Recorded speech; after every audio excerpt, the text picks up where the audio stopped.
and welcome to Rajya Sabha Television. You're watching The Big Picture with me, Frank Rajan Pereira. Japan's chief government spokesman, Yoshihide Suga, moved a step closer to becoming the next premier when the ruling party decided on Tuesday on a slimmed-down leadership vote that favors the long-time Lieutenant of Prime Minister Shinzo Abe.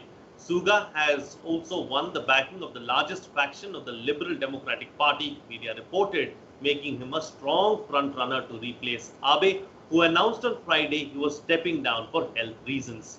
Suga, 71, would be widely expected to stay the policy course set out by Abe, including the Abenomics strategy aimed at reviving the economy and keeping it afloat amid the pandemic.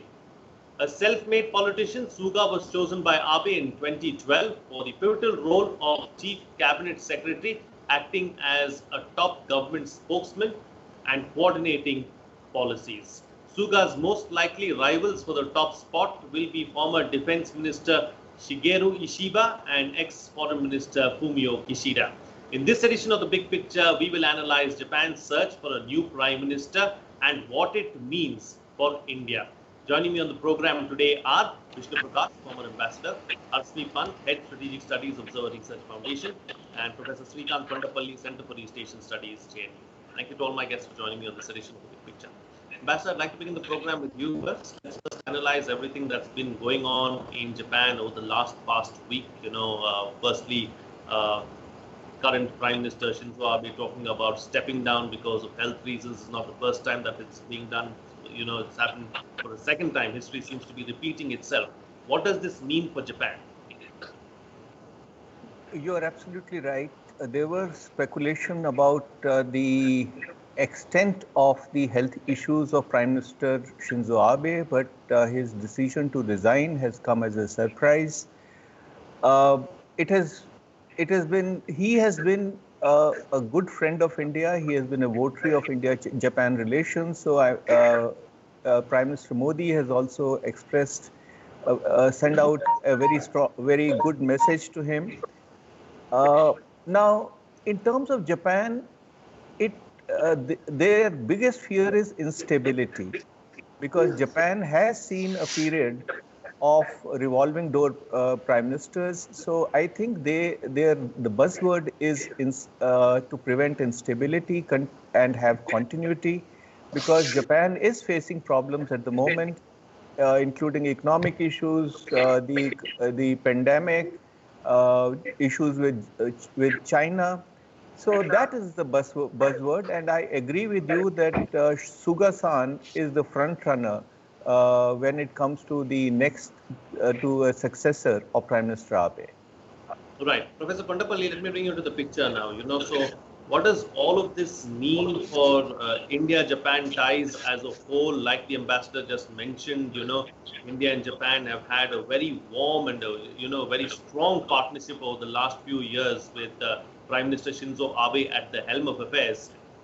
Do things change now? What does it mean for the larger Indo-Japan partnership? I think in the last one decade, Prime Minister Shinzo Abe had made many of his policies, like the global partnership with India in 21st century, the Indo-Pacific idea, where he has mentioned about rule of law, free and open Indo-Pacific, or other ideas.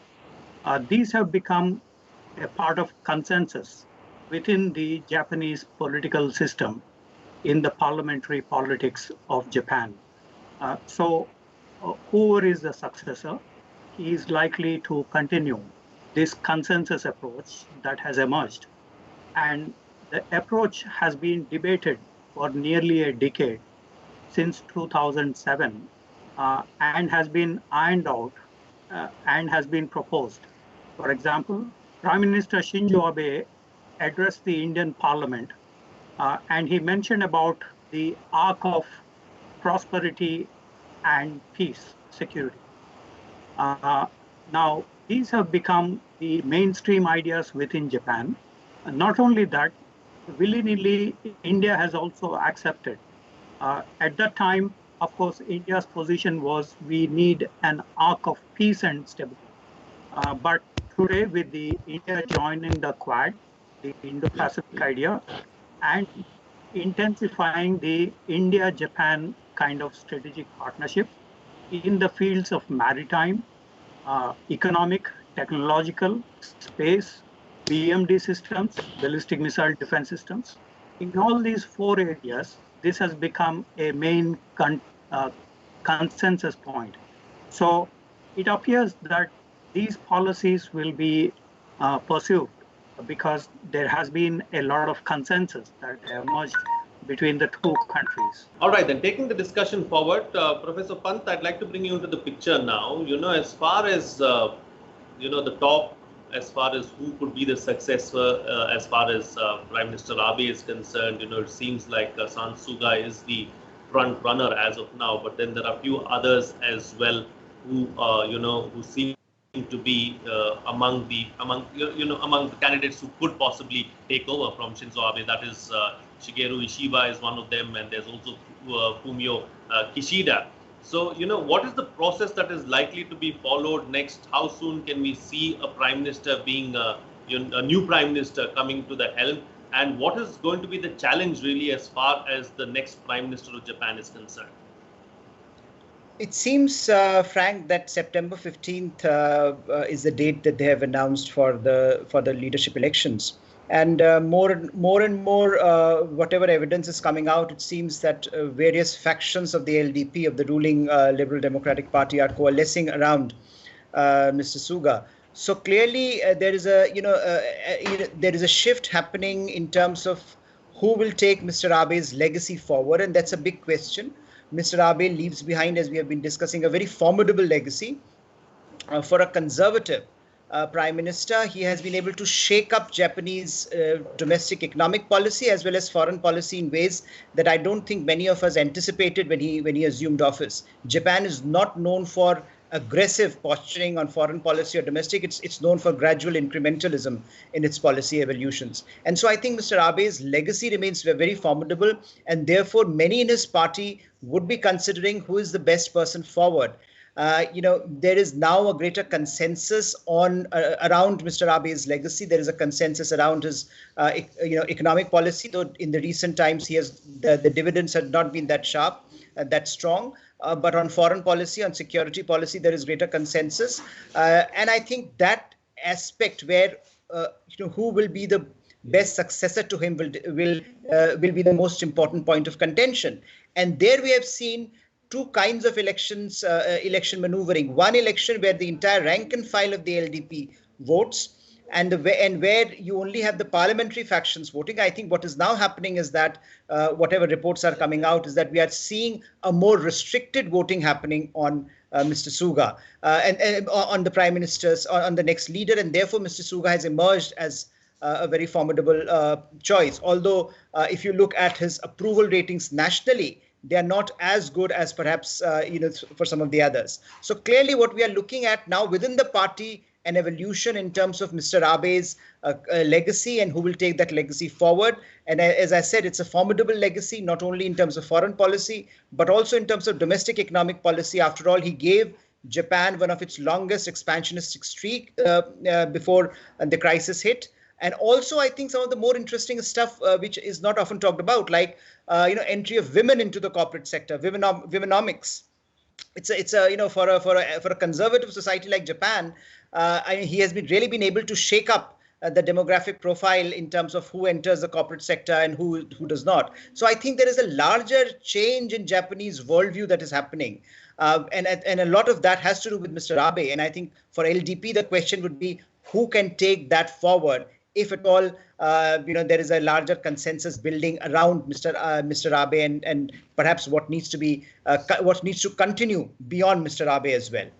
Absolutely. I'm going to come back to this issue of what does this mean for the LDP and, how much do we know about Suga-san as well in just a bit. But before that, I'm going to go back to a point that I was making earlier and took up with Professor Kondapalli, Ambassador. As far as relationships between India and Japan is concerned, what does all of this mean? Can we see the same kind of cooperation with Japan that we've seen during the Abe era? What is going to be our biggest challenge really as far as the bilateral relationship is concerned? India-Japan relations have been on a strong upward trajectory since the visit of Mori-san in August 2000. And I think it was in 2006 that we introduced the annual bilateral summits. We have the 2+2 dialogue. Japan is our largest partner in terms of ODA, infrastructure development, on the defense side, on the political side. You name it. The relationship has literally moved from strength to strength under successive prime ministers. And Prime Minister Abe took it quite a few notches further, because and underlying the relationship are two aspects. One is bilateral, because there is a convergence of interests, and the Japanese and Japanese corporate houses are particularly interested in the growing Indian economy, growing Indian market, but also the external factor. And there, Japan and India are two countries which perceive an unequivocal threat, security threat from China. And that is one of the reasons which has kind of welded the relationship even closer. So I would see continuity in this relationship because there is a convergence of interests.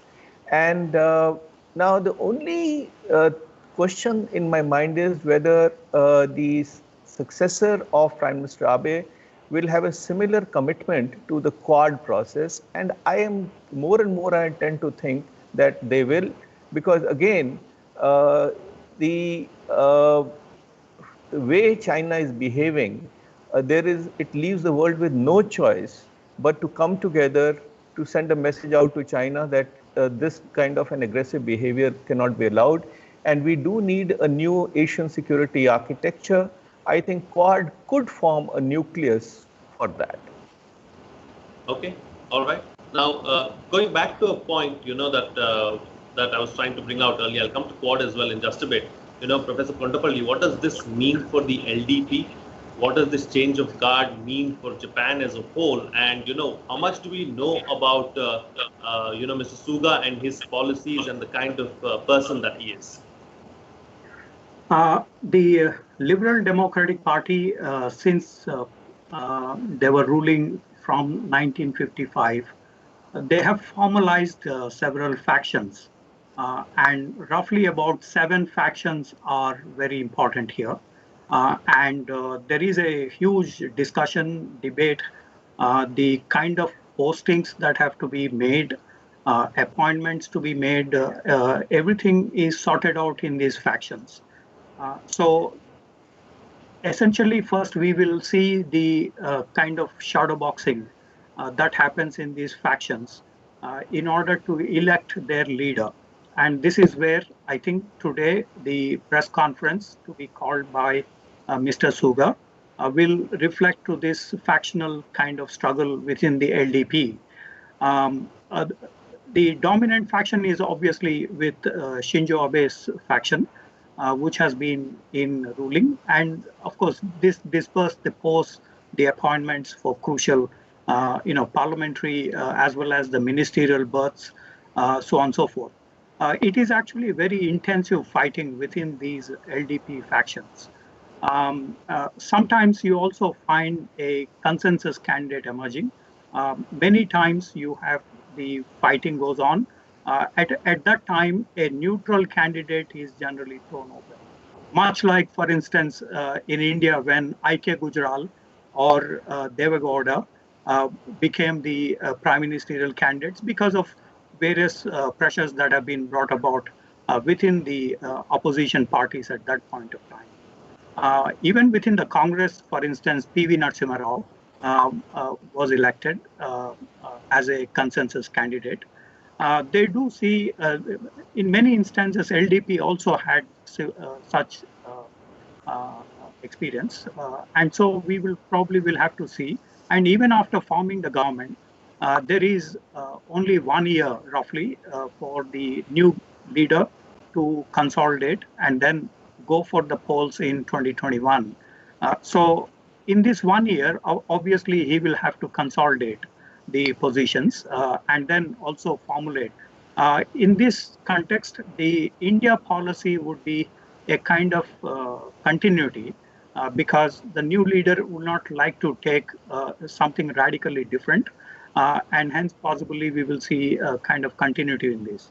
And since most of the policy as well as institutions that have come about in the India-Japan interactions. For instance, India has the summit level meetings with only Russia and Japan for the last 2 decades. And there is a lot of consensus that has been built up as part of the 2+2 dialogue process between the defense ministry and the foreign ministries. So in the last 2 decades of discussions, many issues have been thrashed out. Of course, the pace has to be increased. For instance, the Ahmedabad to Mumbai high-speed railway, it is taking slightly a slower pace. Likewise, the DMIC, Delhi-Mumbai Industrial Corridor, which the Japanese want to pace up with nearly $90 billion of funding for this. Nevertheless, we will probably see the new leader continuing these because these are long-term projects. And hence we probably will see the consensus in place and pursuing. Because the new leader will have to stand for elections within just 1 year. So he or she will be drawn more into the domestic politics. So that is where the key problem will be in terms of the new leader's prospects. Okay, all right. Professor Pant, let's go back to this other aspect of Quad, and what does this mean really as far as the Quad framework is concerned. There was recently a meeting, between Australia, India, and Japan that was extremely successful.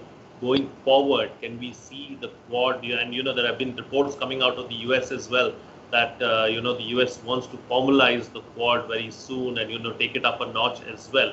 Do we expect this all 4 members to be on the same page going forward? And I think that is a very, very important point where I think Mr. Abe would be missed initially, at least, because he was able to articulate this much before anyone else did. As Shrikant was mentioning earlier, his speech to the Indian Parliament, on the confluence of the 2 Seas, actually set the agenda for the larger Indo-Pacific vision.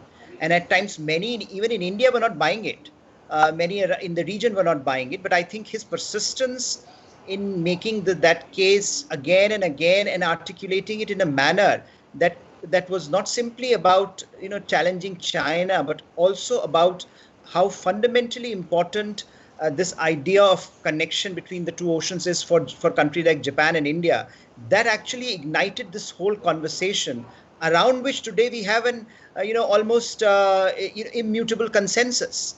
If you look at the region today, Indo-Pacific as a narrative, as a concept, as an idea has been incorporated not simply in the vision documents of traditional countries like Japan or even in India, but even Southeast Asia. You have ASEAN coming out with an Indo-Pacific vision. So clearly the ideas and I think the vision of Shinzo Abe has been very, very important factor in driving this conversation. And therefore, when you saw that, after the initial demise, so-called demise of Quad, you had the resurrection in 2017. It was again Japan was leading it. Japan was leading it.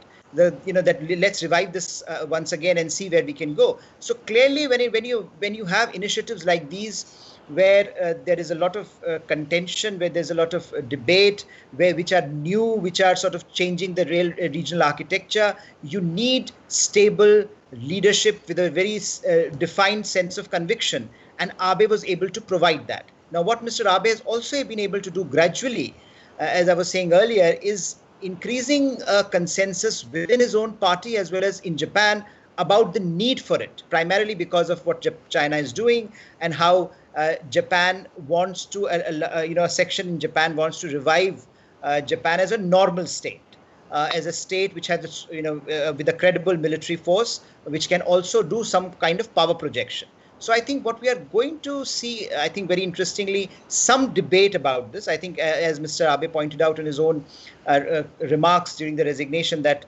changing the constitution was, was one area where he could not succeed. And there is a lot of debate within Japan about it, how far Japan wants to go. But clearly he has been able to push Japan into articulating a security vision for Japan, which is quite distinct from what, from pre-Abe era. So you can almost divide Japanese security policy into pre-Abe and post-Abe. And I think now you had even, I think last week before his resignation, his foreign minister was talking about, Abe's foreign minister was talking about how Japan might join Five Eyes intelligence network, with the Western countries. And so clearly you have a shift there in terms of the perspective of Japanese policymakers.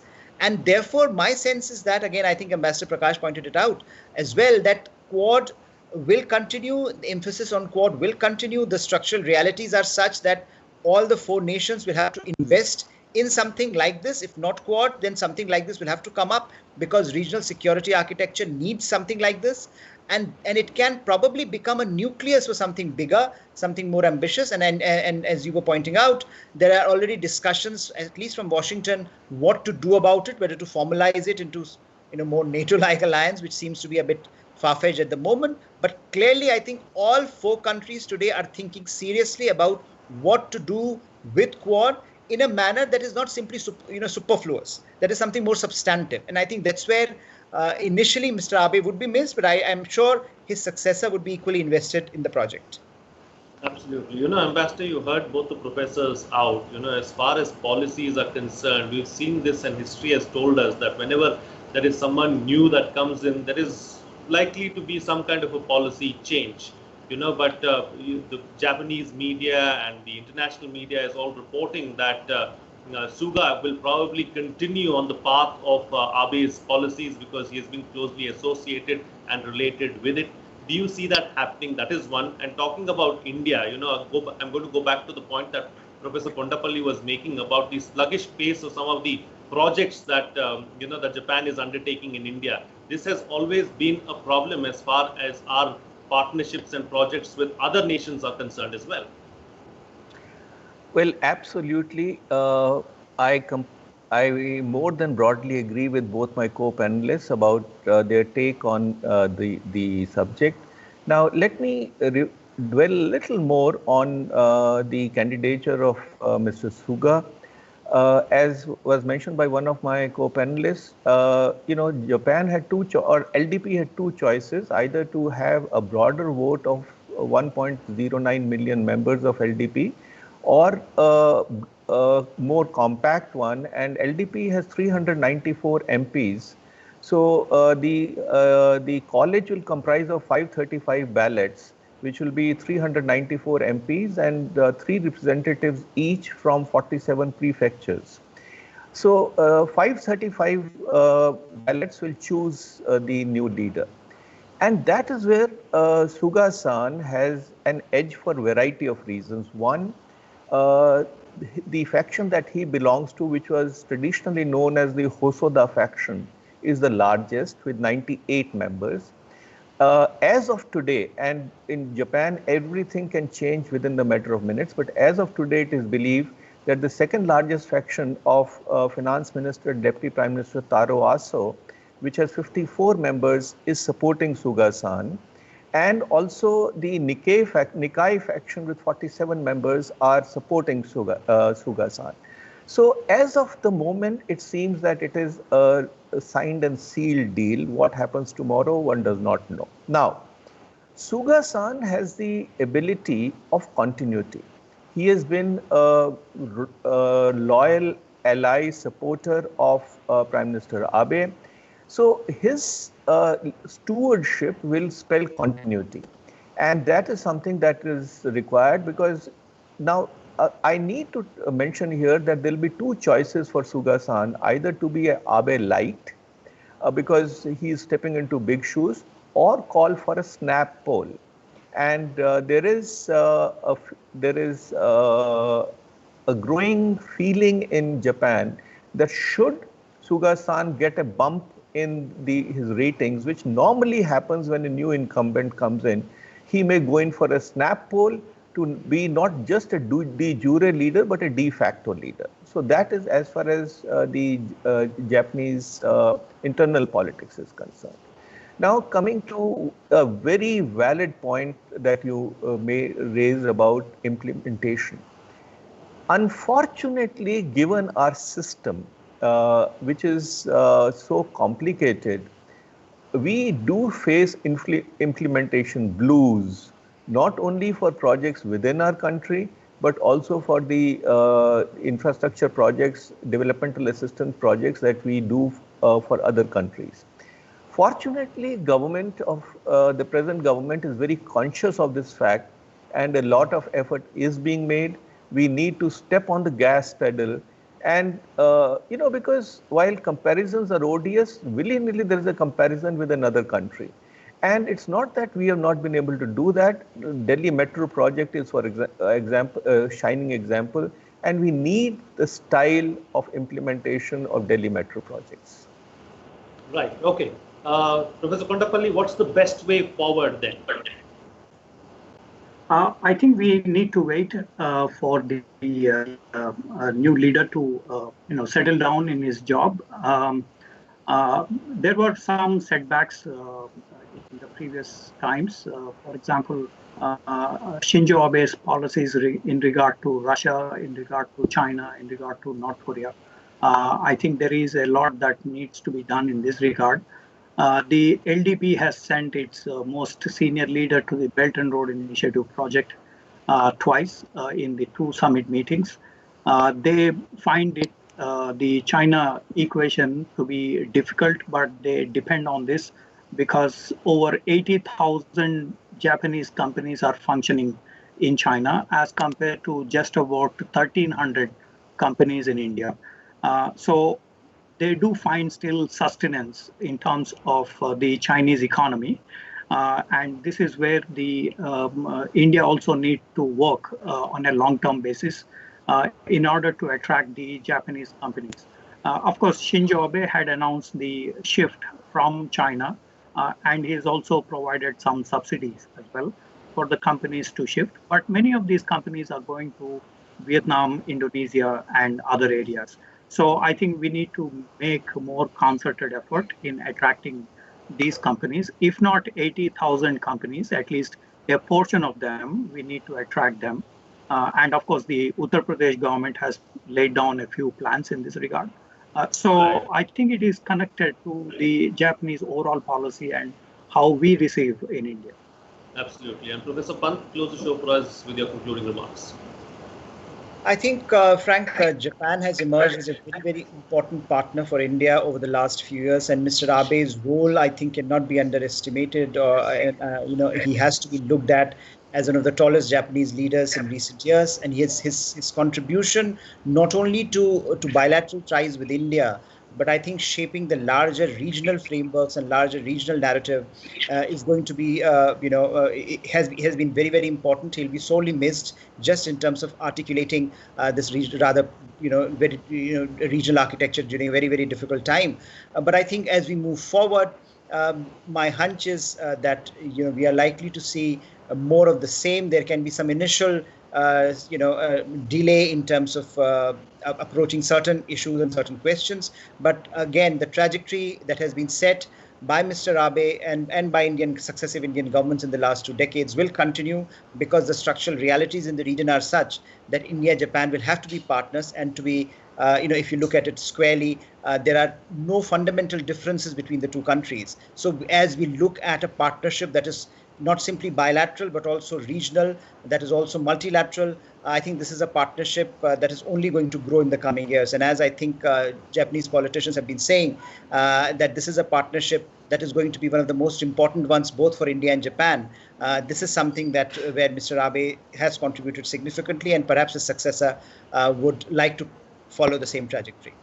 All right. Okay, on that note, then I'll call it a wrap on this edition of The Big Picture. Thank you to all my guests for joining me on the program and putting things into perspective for us. What's coming out of this discussion is that over the last 20 years, Japan and India ties have moved from strength to strength.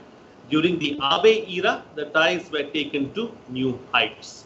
What has brought us together is economic factors and wanting to cooperate on the trade and commerce front, and also the common threat from China. What remains to be seen is how Abe's successor views the Quad. That's what's going to be interesting in the near future.